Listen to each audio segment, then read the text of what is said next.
নমস্কার বন্ধুরা, আজকে আমি থানকুনি পাতা দিয়া আর ধনিয়া পাতা দিয়া কাঁচা লঙ্কা দিয়া ভর্তা বানাবো। বাইকটা আপনারা লগে থাকেন। এই যে দেখো, এই যে থানকুনি শাক দি এটি এমনি এমনি তুলে লমু। এমনি এমনি চারু পয়সা আছে, এমনি চারু পয়সা আছে। এমনি থানকুনি শাক দি এমনি হাতা দি তুলে লমু। এই যে এমনি খুব সুন্দর বড় বড় হয়েছে। এর মধ্যে মধ্যে ধনিয়া পাতাও আছে। এই যে এই একটা ধনিয়া পাতা, এই একটা, এই যে চারো পাশে আছে। এখানে ধনিয়া পাতা বেশি আছে। এই যে বিলাইছি ধনিয়া পাতা। এখানে দুইটা আনারস গাছ হয়েছে। থানকুনি শাক দিয়ে তুলে এমনি হাতা দি তুললে কাঁচাই বাডুম।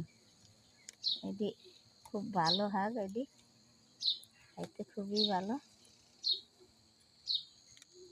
যাদের গ্যাসের সমস্যা আছে এগুলিকে আরও ভালো, রাইন্দা খাইতেও ভালো। এটা আমি কাঁচা বাডুম, ভর্তা বানাবো।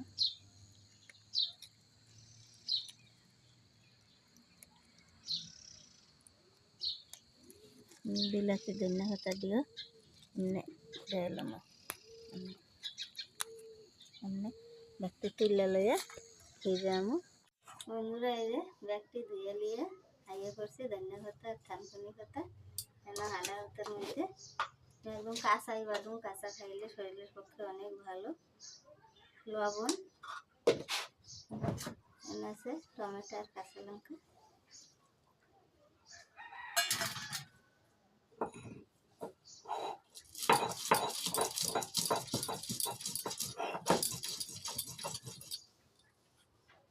বন্ধুরা, এই যে টমেটো, কাঁচা লঙ্কা, লবণ দিয়ে আগে বাইটটা লেছি। পাতা দিই অল্প অল্প করে দিন আর বাদুম।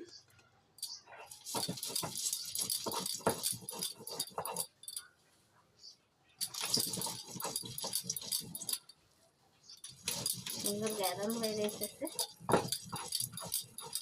ফিনিশ করে দেবো বাচ্চা লোক। অন্য দুগো দুগো করে নিয়ে বাটো।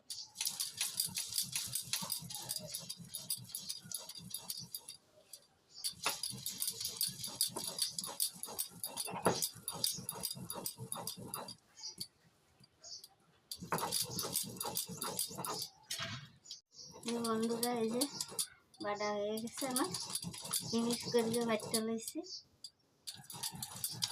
সাদা সাদা থাকলে ভালো লাগবে না খাইতে। সুন্দর করে বাচ্চা লইছি।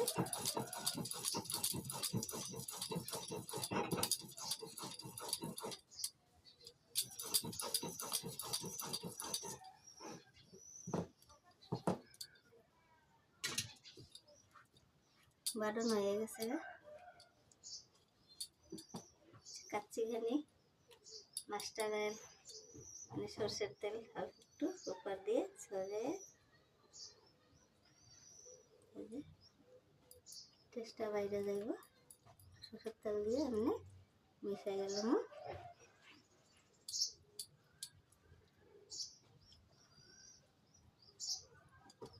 হয়ে গেছে। এরকম ভর্তা খাইতে কার কার ভালো লাগে আমার কমেন্ট করে জানাও। নিত্য নতুন ভিডিও পাওয়ার লিগে লাইক করো, শেয়ার করো, কমেন্ট করো।